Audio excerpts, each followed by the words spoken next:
Okay, you guys, I'm back. I unintentionally made this video into two parts because I had to go transfer containers. So here's where my paint is now.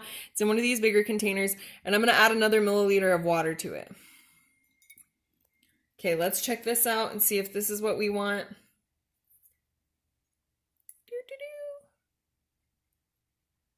Okay, this is lighter, so I'm gonna use this one now. So go ahead and fill in your third box.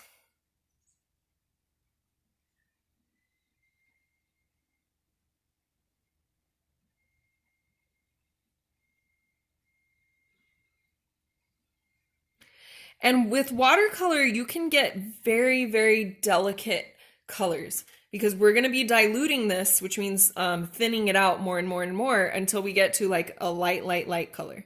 So now that I've got that one, I'm going to go ahead and put my water or my brush in the water, rinse it out, and I'm going to add another milliliter. Actually, I'm just going to add 2 because like I know I'm going to need to add 2 because last time I had to add like 5.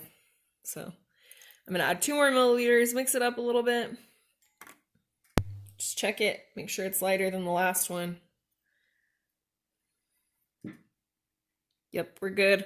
So now I'm going to put this color in this box.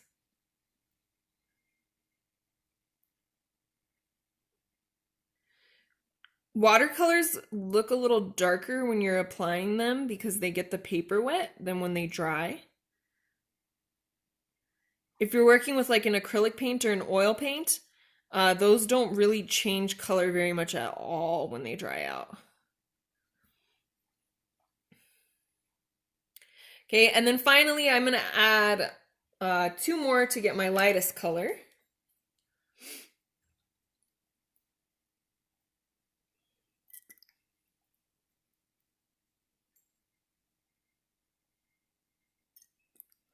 So with other paints, you keep mixing more paint in to make it lighter. And in this case, you keep mixing more water in to make it lighter. So it's kind of like the opposite of a lot of paints.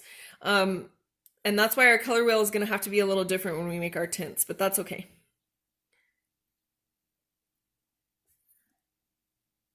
So I'm filling in this last one, and it's going to be pretty light.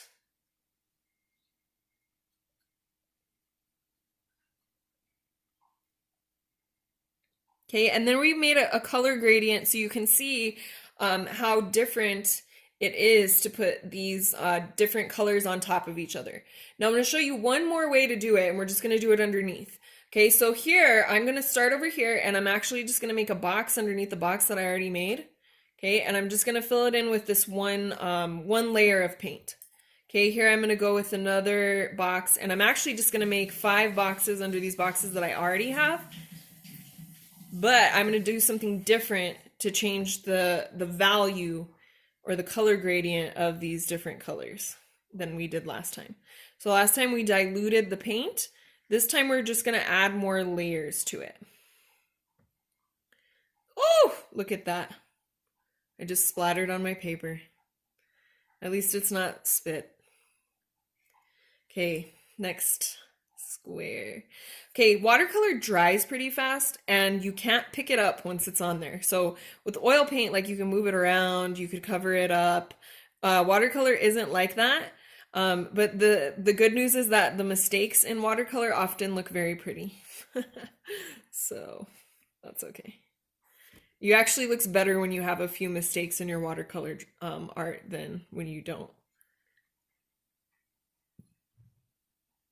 Okay, so I'm going to, this one is basically dry, but I'm going to blow on it to dry it a little faster. Because I can't pause on my phone and then, oh, I can pause. Okay, I just figured out how to do it. So I'm going to pause and let it dry. I'll be back in a second. Okay, so now all but the middle one are dry. So I'm going to go ahead and show you guys. I'm just taking the same paint that I just painted with, and I'm going to put another layer to make it darker. So in watercolor painting, this is what you do a lot of times. You put the lightest color on, and then you just keep adding more layers to it, and it makes it darker and darker each time. So I'm going to go ahead and pause again, and then we'll put another layer on in a second. Because I'm bored watching paint dry, I went ahead and I just took my brush with my paint left in it, barely dipped it in some water, and then I made this last like really super light color. The cool thing with watercolor is you barely need any pigment at all for it to show up on the paper, so you can make the most delicate colors with it ever. Okay, so here's my box that's mostly dry again. You do really need to, if you're like doing this professionally instead of just like making a video that you're bored making and so you're rushing a little bit, you would definitely need to let it completely dry in between layers, or it'll just turn into like these big puddles on your paper, which are not very pretty at all, and the big puddles will warp your paper and make it not completely flat anymore. So basically, instead of diluting it, instead of taking an original color and then making it lighter and lighter by adding more and more water, you can also take the same color and basically add more layers of paint to it. And it'll make you have a depth of color that way as well. All right, so you guys, once you finish this and it dries, then you're going to take a picture and you're just going to upload it into your Google document, and then I'll be able to see it and give you a grade. Hopefully this wasn't terrible.